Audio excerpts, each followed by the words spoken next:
Welcome to the Picky Girl Travels podcast, the show for Black women who want more out of life and to live it as they see fit. The lesson here is all about defying convention, embracing adventure, and regretting absolutely nothing. I am your host, WHERE of pickygirltravelstheworld.com.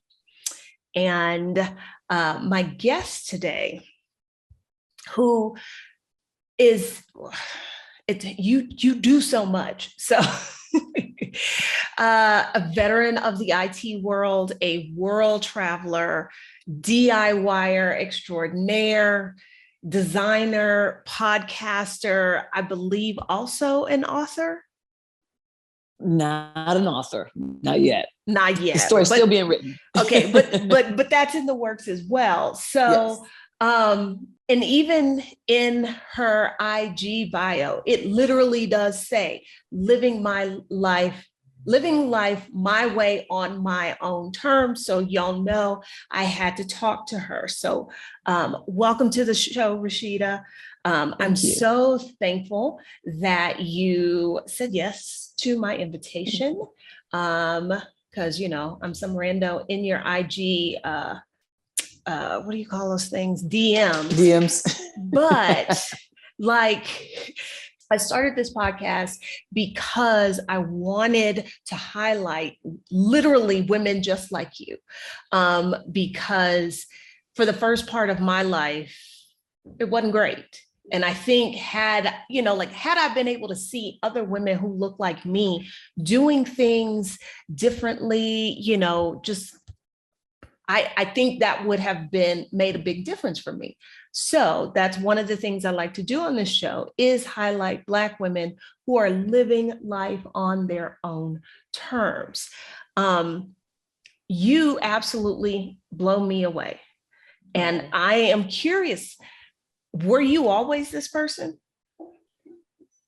A different version. Believe it or not, people will never believe this, but I was really, really shy as a kid. I'm super duper mouthy now, but I didn't have a voice back then. I wanted to be under the radar. I didn't like a lot of things about myself. And so I felt like if I just exist silently in the background, like that's good, right? And then somewhere, maybe high schoolish, somewhere, I started to find my voice. And I'm not gonna say I found my purpose, but I found my voice. And for me, my background was I lost my mother when I was 8 years old, and my dad, he didn't die, but he left us as well. I had 3 sisters. And so I learned early in life that if I was going to be anything, it was going to be by my own accord. I didn't have conventional parents or that whole traditional setup. Even though I was adopted, it still wasn't the same and isn't the same. And so I just kind of I had drive. Yes. So I'll say, yes, I did have drive like my whole life. And I don't know where it came from. I think just that circumstance, because I was determined to defy the odds that were against me. I was determined to be better and more than what the hands that were given to me, the cards that were given to me. So to a certain degree, I guess maybe yes. I've always been this way, just a different version of it now. Okay. And you work in IT. You have for more than 25 years, I believe. 26 as of March this year. Yeah. Okay. So there is a lot of interest, or at least in the circles I'm in now, because I live outside the US. And one of the things that I do is help Black women who are looking to maybe move and figure out how they can facilitate that. So, like all the talk is about, well, get you a job in tech, you can work remote. Given your experience in that field, what do you think people don't know about? Or what should people know? Or I don't know, whatever you want to say. It's a very interesting topic and subject for me because I see all these Instagram reels and messaging that says, hey, I just got in tech and making $1 million and I didn't even have a degree. That really bothers me because I think that messaging is misleading. I went traditional. I have a 4-year degree in computer information systems. And this career kind of chose me because I thought I was going to be a teacher until I wasn't. you made the better choice because I taught public school for 19 years. You made the better choice. And I was like, And I remember when I graduated high school, my aunt said, go major in business. But something inside of me, I have this inner man that really protects me and guides me. And I firmly believed in that person within me, my spirit. And so when I got to college, I said, business administration just didn't sound saucy enough for whatever reason. And I said, what else you have to offer? And they were like, computers. And I said, okay, fine, I'll do it. Had no idea what I was getting myself into, what it meant, the fact that there's money to be had. None of that was my driving force. And I'm thankful for that, because if I had overthought it or had Google and all these apps that we now have, I would have probably dismissed it and said, I'm not smart enough, or I don't know anybody who does this. So why do I think I can do it? And so I think that was that was good for me. Fast forward today, people have all that access. And so I think they get in it for not necessarily the wrong reasons, but for different motivations. They see the money in it. They see, the freedoms of it. But what they miss is you got to put the work in. You have to go through the stages. You don't just wake up and become CEO. You got to work through the process. Yes, you might start making 50, 60 right off the bat, where I made 33,000 my first year, but it's a misnomer to think you're going to walk out instantly and make $100,000. It just doesn't work that way. And so that would be my message to people is weigh the sources of information that's coming your direction. Yes, there's amazing money to be had. Yes, there's a lot of work you got to put into it as well. And it has rewards, but you got to do the time. Okay. You mentioned that you had this inner voice that you listened to.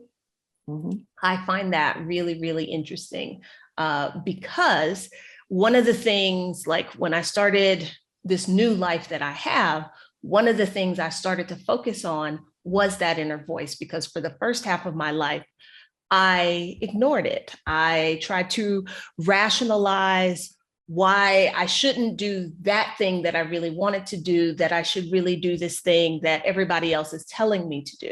So I find that really interesting that even in your college days, you were tapped into that. Mm-hmm. I think because failure wasn't an option for me. And if I failed, I was going to fail forward just because of my background, right? And so I was telling my sons this the other day. I said, I believe I wanted to be a professional, and whatever that looked like to me, that's what I was going to do. So in college, I literally wore suits to class, where my friends were in scarves and plastic bags and do-rags and whatever. I was like, I want to project that. That's what I want to be. And I started to attract people who would say, hey, if you ever need a job, here's my card, because I was radiating that thing that I wanted. And that was that guiding force in me saying, you got to look the part, be the part, sound the part, even if I wasn't the part. And so that guiding voice has helped me make major decisions. As a technical person, it's very hard for me to separate the analytical side of me at times, because I'll overthink things. But that voice inside says, you don't have to go that deep with it. If it works, if it's good, if it sounds good, it feels good, and you can make it happen, you make it happen. And then that same voice will say, pull back. The same voice will say, my son the other day, he asked me, he said, Mom, you're at a certain point in your life. Do you want to own a business, or do you want to do these things? I said, no. My get up and go is a little different at 49 than it was at 23. And I said, I've come to a point where I'm not chasing the money anymore. I'm not chasing stuff anymore. I'm not people pleasing. And you get to that sweet spot in your life where you're okay.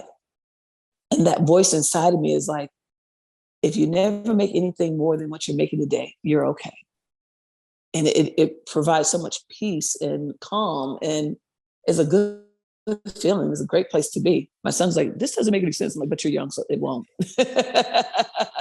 But I said, you'll get to that point where that voice will switch up, and your drive will be different. Your cadence will be different. And the things that you march to, the beats you march to, will completely change, because your mind changes, and you find peace with your situation, with your job, with your life. All those things will just come and become harmony. You mentioned your son. You have 3 boys. Mm-hmm. All 3 of them are at home, right? Mm-hmm. Okay. Plus you work, plus you travel. And I want to say you build houses, but you don't really build houses, but you rebuild on you site. Remake them, you rebuild them. Y'all will definitely need to check out Rasheeda's Instagram to see the magic she works in spaces. It's just incredible. How it exhausts me to watch you. Okay. So I'm curious as to how you are managing all of this. I don't stress. And I've learned not to sweat the small stuff, right? And it was funny because we were talking to my neighborhood crew. We got together last night and we were talking about like adult ADHD. And I was like, I think I have a version of that. Like I cannot not be busy. I can't sit down. Like if I have a short period of just calm, I'm like, what can I paint? What can I tear up? And my husband would be like, stop.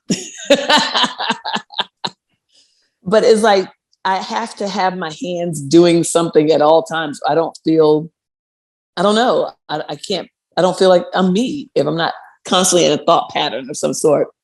I think the kids, they've seen it. They've seen me as a realtor. They've seen me in tech. And so they kind of just go, okay, it is what it is. And then get out my way because they don't want to be involved. I'm glad you said that, because that is very much the opposite of me. Like I don't want to be doing much of anything, like one thing a day, and we're pushing it. But I think it's important to make note that it's about doing what is right for you. Sitting still would not make you happy. Like that would then create all kinds of issues for you. So for you, being and doing all of this makes sense.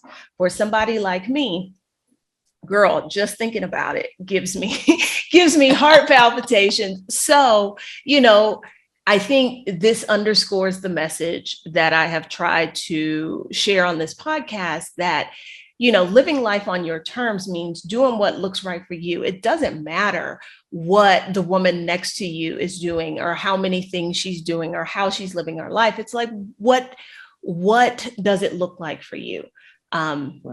Because and don't compete. There's enough business for everybody. There's enough travel for everybody. People have to be okay with where they are and what they have and what they want out of life. And our goals are not going to look the same. What I was just telling my son this other day, I said, what I'm trying to show you guys, be better than me or not. It's okay. We're not in competition.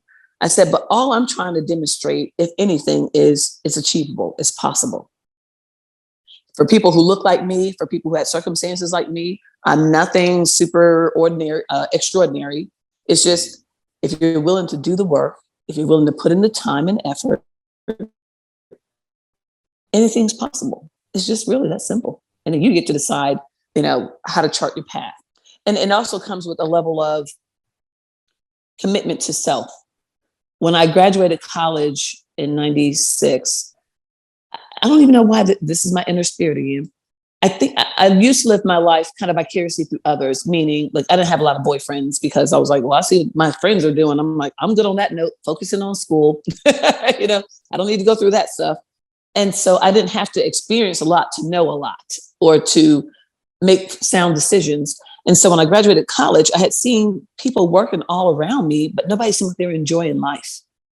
Life was just work, pay bills, go home, cook for your kids and go to bed, do it again next day. And so I made a promise to myself that every year I was going to go on vacation. I was going to reward me and celebrate me. Now, they looked a little different back then than they do today for obvious reasons, right? I was working off, 37.5. But I started where I was. And I think that's the message. Start where you are. So I knew guaranteed I was going to get a tax return. And so if that $1,000 was all it was, that was what I was going to go on vacation with. So Bahamas it is, Jamaica it is. Caribbean was hot back then. No passports needed. So that was it. So I'm dating myself. And then it just kind of grew from there to maybe twice a year, 3 times a year. And so while we see others, we can celebrate them, but we don't have to just jump on out there and imitate what they're doing if it's not where you are. Appreciate it from afar, set some mental notes and goals, and then go be great because it's out there. It's just a matter of timing. It's interesting to me, at least, that when you observed all these folks, they're working, nobody seems particularly happy, that you looked at it like, well, I'm going to reward myself, as opposed to, oh, okay, that's just what life is supposed to look like. When you decided to start traveling, were there other people in your life who were also travelers, or you just charting your own path again? No, but we would do, like, as a kid, we would go from like Connecticut to Florida and go to Disney because we had family who lived in Florida. That was about as deep as it got. I didn't get on a plane until I graduated high school and flew back home to Connecticut at 18. That was my first time on a plane. And I was like, you know what? This is a real good way to get around. This whole 18-hour drive stuff, that's for the birds. I can get there in 2 hours. I'm liking that life. But yeah, nobody around me was doing that. As a matter of fact, I'll never forget, my mother, she was at that school where you never took off from work. You never called out sick. She was like, oh my God, like, what are you doing? You're going to be fired. I'm like, oh no, it's here for asking. I'm going to take them days. You know, you don't get rewarded for having perfect attendance at work. You just don't. You get rewarded with more work. There it is. More responsibilities, and you just never get a break. And so, yeah, I was like, I'm going to not be that person. I don't get it. And to this day, I'm still that same way. I'm like, I will reward myself all day long. I'm not going to be that worker person. I don't hoard information. I information share, because that means I can take a break. If I keep it all to myself, I'm the only point of contact, which means I can never take a break. And that's the part people sometimes miss, because they think that's job security. In fact, that's job craziness. That's a good point. That's a good point. Your recent trip was what? North Africa? Tunisia. Mm-hmm. Okay. I hate when people ask me this question, but I'm going to ask you anyway, just because I'm curious as to what your answer will be. What is your favorite destination that you've been to? Gosh, I love Africa. I will say that first and foremost.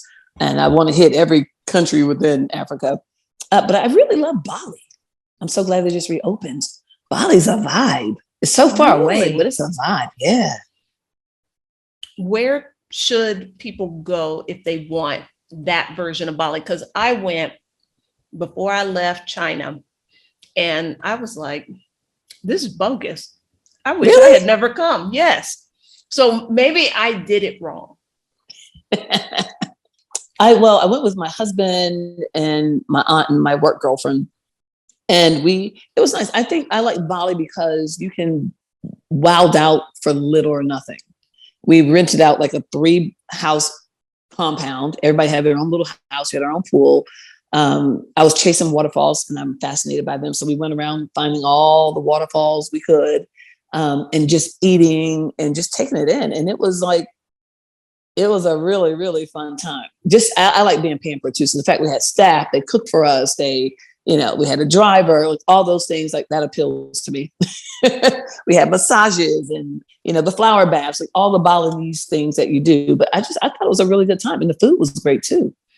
Well, maybe it's the part of Bali I went to, because that was not my destination, but I had messed up when I booked my ticket. And because I was trying to go to the Gili Islands, and the ticket I got, I would arrive so late trying to get the water, taxi, all of this. I had a limited amount of time, but it had a stopover in Bali. So I was like, I'll just get off the plane in Bali.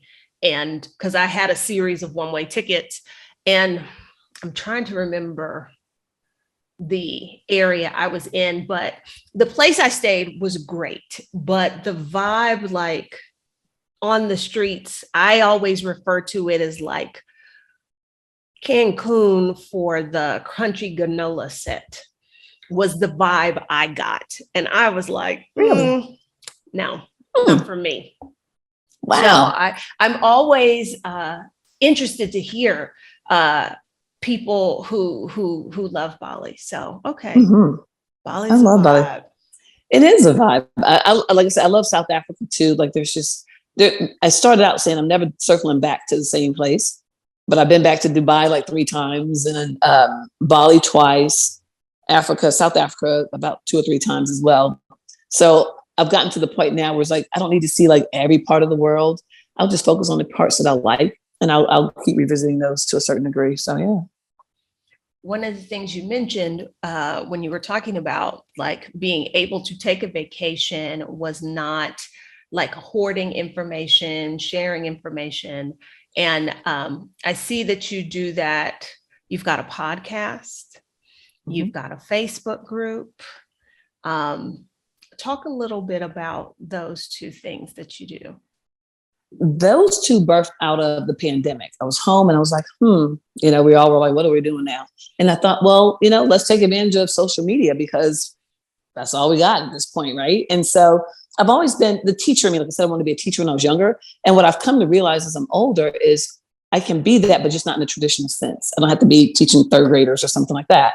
You can teach at a different level by demonstration and by modeling. And so I'm real passionate about careers and, life stuff, as well as my other things that I do. And so it became, let me just do some videos on like how to negotiate, how to, especially as a Black woman in any field, I think our pain points are kind of similar.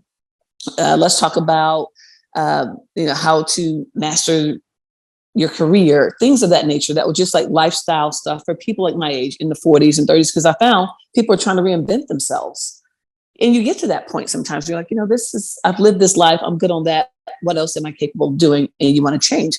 And that was big during the pandemic. Like the word pivot was like a big word, right? And so I said, let me just do these videos. And I started a Facebook group, how do I ... which is kind of defunct a little bit right now.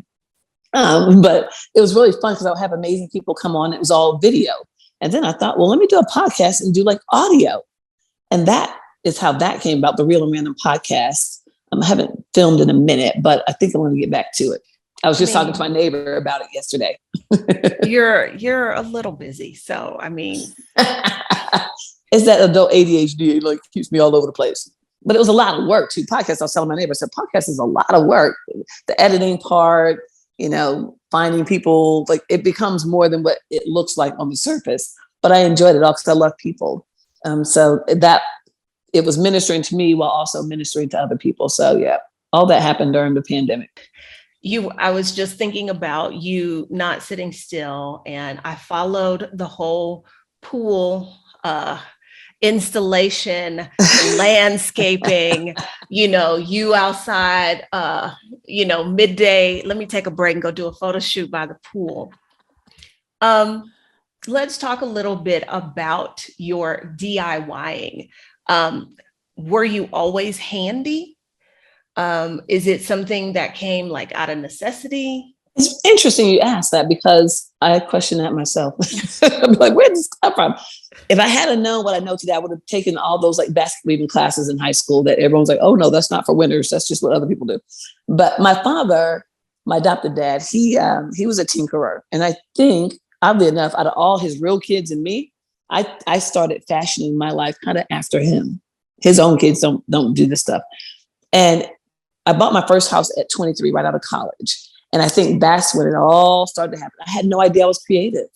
I really didn't. But I would find myself at Home Depot like every day. And I was like, this is getting crazy. And I started doing my own backsplash and I did my own painting. And it just kind of started taking off, my own wallpaper. And it got funner and funner. That's not a word, but I kept seeing that, wow, there's endless possibilities, which is kind of a moniker for life. There's endless possibilities. It just depends on how you look at it.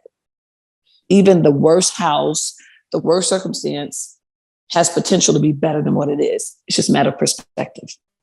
Okay, you and I are roughly the same age. So I know that when you were 23, there was barely an internet. So how were you learning how to do your own backsplash in all of these things? Because there was no YouTube.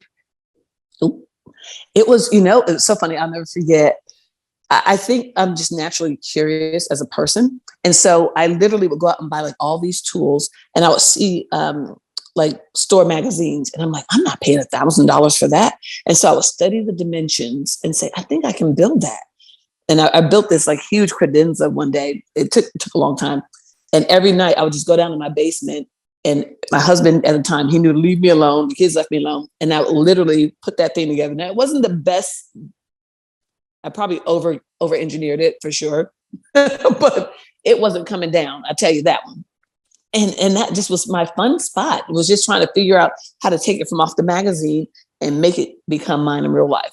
And I had no fear of power tools. I had no fear of the outcome. It was just like, if I can do it, then that was just a notch on my belt. And it just kind of took off from there. And you just so casually say, yeah, I built this credenza. Like, do you have a favorite project, one that you know, like, because I know there have been many houses between that first one and the current house. But is there one that you think about fondly, like, that one was a favorite, I really put my foot in that one? I think my favorite, oddly enough, would be my current husband's house in South Carolina. He was renting it out, and the lady just did it so horribly. We damn near just destroyed the house and built it back up from the ground up. And that was fun because literally that was the best DIY project, because it was like you see on TV where they take it down to the studs. We took it down to the studs. I redesigned the kitchen. The thing about me too is I find high-end appliances on clearance, like at the big box stores.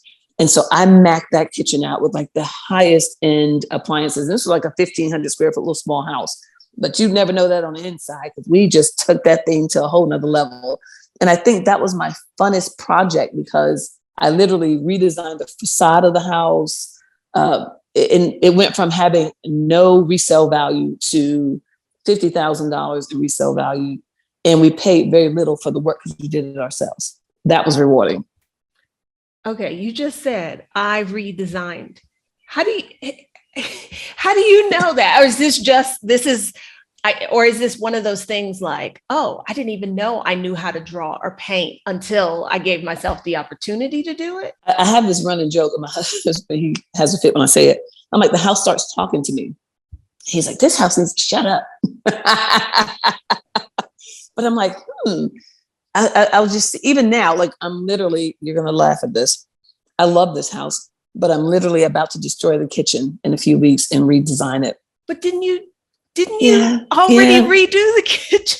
It's a brand new house. It's 7 months old. Like, I custom built this house, but I'm like, sell the house or just rebuild it while it's standing. Well, no, in this market, that definitely makes far more sense.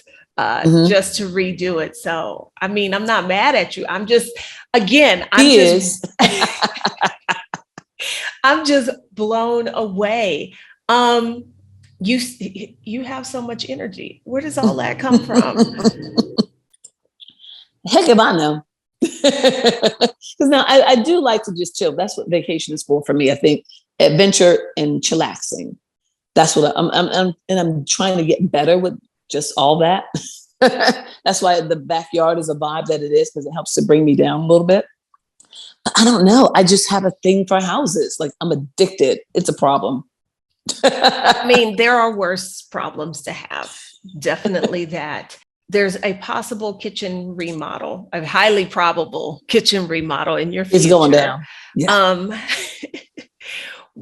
Are you going to do the bulk of that work? Or you're just okay, but you'll do the design, and I'm doing the design, and you'll pick all of the elements, the accoutrement, all of that. Oh, and this is all while you are also working a full-time job. There are 3 kids. Your granddaughter, I don't know, does she live with y'all or? No, she's in Georgia. Okay. Her birthday is actually tomorrow. She'll be 4 years old. So I don't know. You leave me speechless. So let me ask you this. There is a woman listening to this, and, maybe at a point in their life where they're like, what I'm doing so far isn't really working for me. And they want to make a change, but maybe struggling with figuring out how to do that. Maybe they don't have, supportive people in their life. Do you have any words of wisdom for them? Don't let the lack of support stop you. I never had support. At least I didn't feel the support, but I couldn't let that be the thing that stopped me from whatever the greatness of me was going to become. It's nice to have it, but you got to want it for yourself. It all starts with self, because if it doesn't, then you might be doing it for the wrong reasons. You know what I mean? For that public affirmation or that family affirmation. You got to do it for yourself and step out there. You'll never know. I have this thing where I say, you never know what you don't want to do or be until you've at least tried. So you got to rule it in before you rule it out. Now, some things you don't, it's not 100% across the board, but within reason. Never say never. And you'll be surprised at what you can do. Now, as it relates to DIY, it might be a little crooked. I think I'm cockeyed sometimes, so my stuff leans to the side a little bit. But, with time and dedication and attention, it'll straighten itself out. And that's the fun part of the journey, is the figuring it out part, and doing it, because you'll surprise yourself.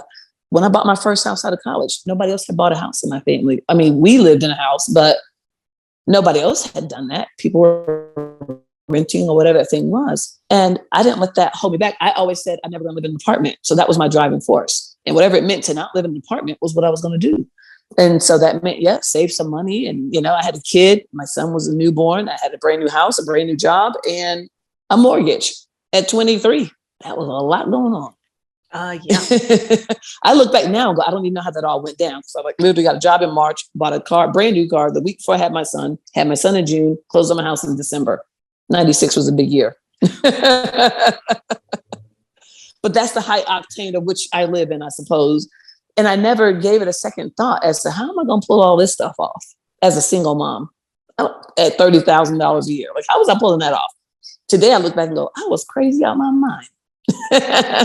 Well, I think that is, you were like the living embodiment of, if you think you can do it, you can do it. Like, that's what you needed to do. And that's what you did, instead of getting caught up in the weeds of, should I be doing this? How am I? Just do it. Yeah. Or the thing, as a realtor, people say, well, I don't want to buy a house because I might lose my job. Well, you might lose a job in an apartment too. But see, that's that negative self-talk that sometimes will stop us from our greatness because we overthink it in the worst possible way. So have skills will travel is what I say. Okay, if you lose your job and you have a house and you got a mortgage, you have skills, go find another job. It'll work out. But don't let that notion be the thing that stops you from achieving your personal goals. It's about shifting the outlook, about focusing on, not on like, oh, what could go wrong? What bad thing? But of like, okay, so that happens. How do I respond to it? Right. Mindset. Very much so. Mm-hmm. Very much so. Mm-hmm. And that's what I try to describe to my kids and help them see, it's about mindset. It's about, where you are today, but where you see yourself tomorrow, and project that, be that, walk like that. And then it'll start to happen. It's funny because last year for my birthday, we went to Dubai, but we weren't supposed to go to Dubai. We were supposed to go to, Morocco, which is a great place too. And it was funny, but I had said when I turned 50, my dream was to fly Emirates Airlines, go to Dubai, and like have this high-end, major, expensive experience. Well, Morocco got shut down due to the pandemic. And I was like, I still want to go to the desert. And so I was like, where else can I go? I'm like, well, Dubai is guaranteed to be a good time and have a desert. And, I want to do my photo shoots. And so it started evolving. And then as I was putting this itinerary together, Emirates Airlines came up. And it wasn't just about Emirates Airlines, but it was business class Emirates. That was my vision for 50. Well, all this stuff started happening. And I sat back and I told my husband, I said, this wasn't supposed to happen this year. I was doing this when I turned 50, but it's happening like now. And the point of that story is be ready for it. We don't always get to have, we can pre-plan to a certain degree, but it may not go according to plan. And you got to be okay with that. And then when it happens, accept this is going down now. I'm here for it. Let's do it. And I'm like, now what am I going to do when I turn 50? I don't know. I got to figure that out. But it's the mere fact that you manifest it. You have the mindset of, I can, I will, I am. And then it hits you in the face and it becomes a thing. And I think that's That's the message. Be open to it all. I love that, because I know it is so easy for a lot of us to be like, well, this isn't, I wasn't planning for this now. This isn't supposed to happen now. Instead of just, like you said, be ready for it. Oh, I always say the universe tends to unfold as it should. So you were supposed to have that for that birthday, because 50 is just going to be lit. Like, I'm sure it will be. I want to let you go, but first, you mentioned the photo shoots. Let's talk about that, because you take these pictures that are incredible. And so I assume you had to train your husband to be an Instagram, because I was like, if you got him like that, bravo to you. How did that how did that work? It's funny. So when I turned 40, I was working in Portland, Oregon, and there's these two Filipino guys I work with, and they were amazing photographers, beautiful artisans. And I was like, when I was in this really nice hotel, and I said, I want you guys to like do a boudoir shoot for me. And they were like, we're coworkers. I don't want to see you like that. And so the one guy was like, well, if he helps, I'll do it. If not, it's not like I'm going to attack you in my room, guys. Like, get over it, right? And so they came in and they did that, because like, I'm not going to always look this way. So I'm going to try to capture the moment, right? And then they did that, and it just became a thing where I was like, every year I'm going to have a photo shoot, like on my birthday. And it so happens I go away typically on my birthdays. So then it became photo shoot around the world. and my neighbors, they laughed at me, because we're going to Tulum next month. And my neighbors, I just met these people like 7 months ago, and they already know who I am. And they're like, we know you're going to be shopping for clothes. We know it's going to be a photo shoot. So they're like already getting ready for it, because they know what's going to happen. Like, if you're not down with a photo shoot, you can't come. And so, yeah, that's kind of my thing, just photo shooting around the world. And I intentionally pack according to the situation. So it's the only time of the year I shop, because I work from home. So I only shop when it's time to go on vacation. I'm not going to say I aspire to it, because I don't like to be in front of the camera. I'm incredibly awkward, but I appreciate the work and the thought that I'm sure goes into your photographs. And they are absolutely stunning. Absolutely stunning. Yes, I've trained the husband. He was like, well, first I would hire photographers, and everyone thinks that he's a professional now. They're so funny about the internet. They love him. And I said, we got to get this right. I'm like, but you guys will crack up at the behind the scenes, because, to get that one good image, it could be a lot of mess going on behind the scenes. That's the part y'all really want to see. But yeah, he's a trooper, and he's like, he's so ride or die for me. He gets it. He's not an in front of the camera kind of person per se. But, I was like, let me show you how this could work, and we can do this. And so he literally just got an iPhone 13 Pro just for me. And it's like a terabyte of storage. And he's like, this is just for you. So yeah, he's been in training for about 5 or 6 years. So he's good now. And he understands the assignment. He does. Get the new phone, have lots of storage space. And what is your Instagram, in case somebody's listening to this and they want to follow your adventures, because there are quite a few of them and they are quite adventurous. How do people find you on Instagram? It's Her Life by Design, HERLYFEBY Design. Her Life by Design, because I'm tailor making my life by design intentionally. I love that. That's the perfect place to end this. Thank you so much. Thank you. One of the things that I have always tried to stress on this podcast is it's really about living the life that you want. I know that I am a proponent for living a life of ease, of doing as little as possible, but that's the life that's right for me. Somebody like Rasheeda and the way she lives her life might be more in line with who you are as a person. So I really wanted to share her story here to make sure that we're kind of covering all of our bases, and to reinforce that idea that your life does not have to look like anybody else's. What's important, what is vitally important, is that you are living the life that you want. You're living the life of on your terms. I hope y'all enjoyed our little chat with Rasheeda. Definitely go check her out on Instagram, Her Life by Design, with a Y. And subscribe if you're watching this on YouTube. You know, y'all know the rigmarole at this point.